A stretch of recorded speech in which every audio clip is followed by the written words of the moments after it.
Salam matematika hebat anak-anak. Kali ini kita akan belajar tentang bilangan pecahan.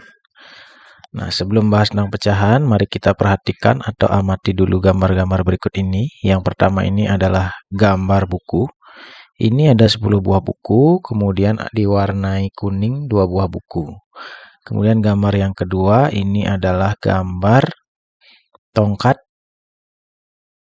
yang dibagi menjadi 2 warna, yaitu merah dan putih. Kemudian yang ketiga, sebuah apel dibagi menjadi 4 bagian yang sama, kemudian ini dipisahkan 1 bagian, dimakan 1 bagian, sehingga sisanya masih 3 bagian. Nah, dari gambar-gambar ini kita akan mengeksplorasi atau mempelajari lebih jauh tentang pecahan. Nah, sebelumnya Pak Guru juga sudah memberikan tugas kepada anak-anak. Yang kemarin itu adalah membagi selembar kertas menjadi 4 bagian yang sama. Itu adalah bagian dari cara eksplorasi untuk materi pecahan. Nah, kita akan bahas ini anak-anak. Dari gambar ini adalah 10 buah buku. Kemudian diwarnai kuning. Nah, untuk mengeksplorasi pecahan, Pak Guru akan bertanya, berapa bagiankah buku yang berwarna kuning dari seluruh jumlah buku? Dari sini kita bisa ketahui bahwa bagian buku yang berwarna kuning ada 2 bagian. Nah, seluruhnya ada 10 buah buku. Jadi, apabila dibuat dalam bentuk pecahan, ini dapat dinyatakan dalam bentuk pecahan, maka ini dapat dinyatakan sebagai pecahan 2/10. Nanti Pak Guru akan bahas lebih jauh tentang bagian-bagian pecahan ya anak-anak. Nah, gambar yang kedua. Berapa bagiankah tongkat yang berwarna merah dari keseluruhan bagian tongkat? Ini ada 2 bagian keseluruhannya, kemudian yang diwarnai merah ada 1. Jadi, pecahannya adalah 1/2. Kemudian ini ada 3 bagian yang tersisa dari keseluruhan, dari 4 bagian. Jadi pecahannya adalah 3/4. Sama seperti kemarin anak-anak membagi kertas menjadi 4 bagian yang sama. Masing-masing bagiannya itu adalah 1/4. Nah, kita lanjut membahas tentang pecahan. Nah, ini adalah pembahasan yang tadi anak-anak. Ya, yang pertama 2/10, tongkatnya 1/2, kemudian apelnya 3/4. Nah, bilangan pecahan itu adalah bilangan yang dinyatakan sebagai A/B.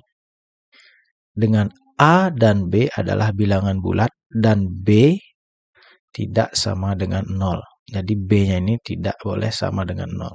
Ya, bilangan A disebut pembilang, yang A ini yang di atas pembilang, dan bilangan B disebut penyebut. B ini disebut penyebut. Nah, coba perhatikan lagi anak-anak. Ini contohnya. Nyatakan bagian yang diarsir pada gambar di bawah ini ke dalam bentuk pecahan. Yang A, yang diarsir ini kita hitung 1, 2, 3, 4. Kemudian keseluruhannya 1, 2, 3, 4, 5, 6. Jadi pecahannya adalah 4/6. Karena bagian yang diarsir 4, keseluruhannya kotaknya ini ada 6. Jadi 4/6. Yang B, pasti anak-anak sudah bisa menjawabnya dengan cara begini. Kita hitung bagian yang diarsir, karena yang ditanyakan adalah bagian yang diarsir. 1, 2, 3. Kemudian hitung keseluruhannya. 1, 2, 3, 4, 5, 6, 7, 8. Jadi pecahannya adalah 3/8. Kemudian yang mana disebut pembilang dan mana yang disebut penyebut. Kita perhatikan. Pecahan 3/8, ini yang A ini. Yang disebut dengan pembilang adalah 3-nya. Dan penyebutnya adalah 8. Pecahan 1/4, pembilangnya adalah 1. Dan penyebutnya adalah 4. Pecahan 5/6, pembilangnya adalah 5, penyebutnya adalah 6. Yang di atas ini pembilang, yang di bawah ini penyebut. Seperti itu anak-anak. Nah, coba perhatikan. Soal-soal ini akan Pak Guru berikan sebagai tugas untuk anak-anak latih di rumah, dan nanti Pak Guru akan kirim ke Google Classroom.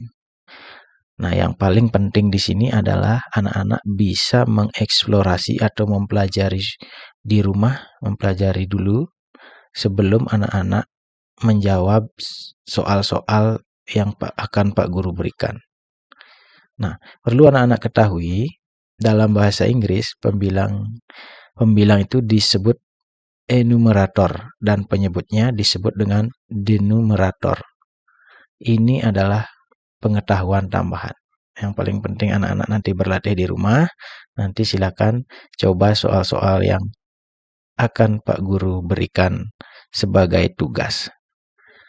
Demikian pembelajaran tentang pecahan anak-anak, semoga dapat dipahami, tetap semangat walaupun kita belajarnya dari rumah. Terima kasih.